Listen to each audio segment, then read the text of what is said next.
व्यंग रचना का शीर्षक है देश सुरंग में है। महामना मदन मोहन मालवीय से चले थे, अमित मालवीय तक आ गए। ज्ञान छाती पीट रहा है और विज्ञान माथा। प्रधानमंत्री ने विंड टरबाइन द्वारा हवा से पानी निकालने का आइडिया सुझाकर न सिर्फ हवा को पानी पानी कर दिया, बल्कि पानी की भी हवा निकाल दी।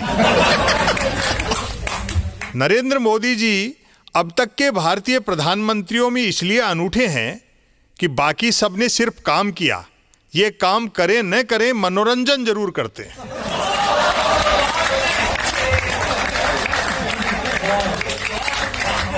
जैसे लॉकडाउन में ताली थाली पिटवा दी, जीएसटी के समय नगाड़ा कूटा और नोटबंदी से अर्थव्यवस्था का बैंड बजा दिया।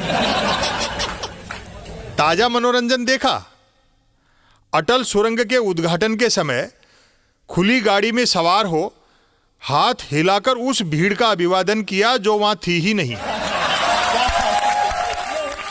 बिना भीड़ के हाथ हिलाकर अभिवादन करने के पीछे कारण है। प्रधानमंत्री रात दिन विदेश जाते आते रहे हैं। हवाई जहाज में एंट्री से पहले वे विदा करने वालों का हाथ हिलाकर अभिवादन करते थे। चूंकि कोरोना की वजह से हवाई यात्राएं बंद हैं, लेकिन हाथ हिलाकर अभिवादन की आदत पड़ गई।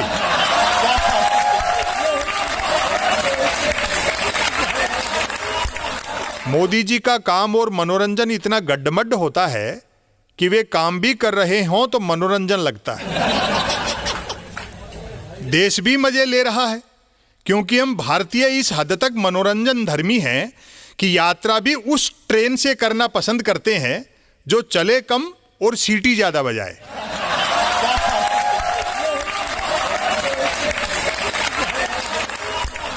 सुरंग का ऐलान वाजपेयी जी का था, शिलान्यास सोनिया जी ने किया और उद्घाटन मोदी जी के करकमलों से हुआ। लेकिन व्यक्ति पूजकों का मत है कि सुरंग का ऐलान, शिलान्यास, उद्घाटन सब एक ही दिन हुआ है। हुआ यूं कि अचानक मोदी जी का कहीं सुरंग बनाने का मूड हुआ। वे अपने कैमरामैन को साथ लेकर सीधे पहाड़ पर पहुंचे। खुली गाड़ी में सवार हो अभिवादन की मुद्रा में हाथ हिलाते हुए बढ़ते गए और सुरंग बनती गई।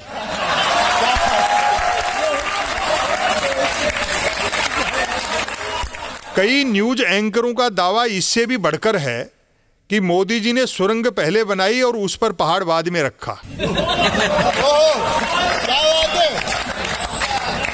खबर पढ़ी, बिना नाम लिए प्रधानमंत्री ने किया चीन पर हमला। मैंने एक मित्र से पूछा, क्यों भैया, चीन का कितना जान माल का नुकसान हुआ होगा? मित्र हंसकर बोला, हमला ट्विटर पर किया है।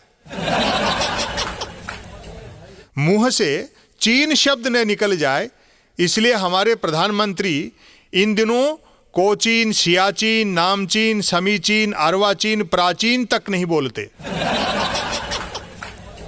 अटल टनल को लेकर गर्व किया जा रहा है कि दुनिया की सबसे लंबी सुरंग दुनिया के सबसे बड़े लोकतांत्रिक देश में है, जबकि हालात बता रहे हैं कि दुनिया का सबसे बड़ा लोकतांत्रिक देश दुनिया की सबसे लंबी सुरंग में है।